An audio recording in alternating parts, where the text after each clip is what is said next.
Super star Mahesh Babu act చేసిన మురారి సినిమాను August 9న release చేస్తున్నారు. మహేష్ బాబు సినీ కెరియర్లో మురారి సినిమాకున్న స్పెషాలిటీ గురించి ప్రత్యేకంగా చెప్పక్కర్లేదు.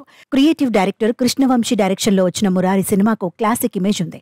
అంతేకాకుండా అప్పట్లో బాక్సాఫీస్ వద్ద అద్భుతమైన విజయాన్ని సాధించింది. అయితే మళ్లీ ఈ సినిమాను ప్రేక్షకుల కోరిక మేరకు రిలీజ్ చేయనున్నారు. ఈ క్రమంలో ఎక్స్ వేదికగా దర్శకుడు కృష్ణవంశీ అభిమానులతో ముచ్చటించాడు. ఈ సందర్భంగా ఓ అభిమాని అడిగిన ప్రశ్నకు తనదైన శైలిలో సమాధానమిచ్చాడు.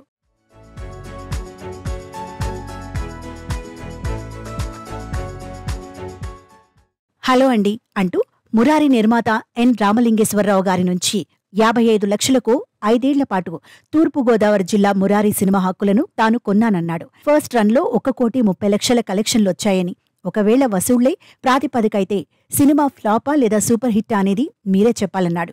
అంతేకాకుండా మురారి మూవీకి తెలుగు ప్రేక్షకులు చూపిన ఆదరాభిమానాలు ఎప్పటికీ మర్చిపోలేనని ట్వీట్లో పేర్కొన్నాడు. మహేష్ బాబు అమితంగా ఇష్టపడే సినిమాల్లో మురారి కూడా ఒకటని కృష్ణవంశీ తెలిపాడు. కొందరు వ్యక్తులు నెగిటివ్ కామెంట్లు చేసినా మనం ఓర్పుతో ఉండాలని మరో నెటిజన్కు సమాధానమిచ్చాడు.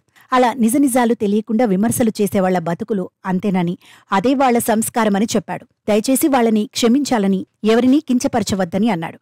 అలాగే అర్థం చేసుకుని ఎదుటివారితో దయతో మెలగాలన్నారు. ఒకవేళ ఆవేశంతో మనం బ్యాలెన్స్ కోల్పోతే వాళ్లు విజయం సాధించినట్లేనని ధీటుగా రిప్లై ఇచ్చాడు. అంతఃపురం సినిమాలో అసలేం గుర్తుకురాదు పాటలో సౌందర్య చీర రంగులు మారడం ఇంట్రెస్టింగ్ థాట్ అని మరో నెటిజన్ అన్నాడు. దానికి సమాధానంగా కృష్ణవంశీ ఇంట్రెస్టింగ్ ఆన్సర్ చెప్పాడు.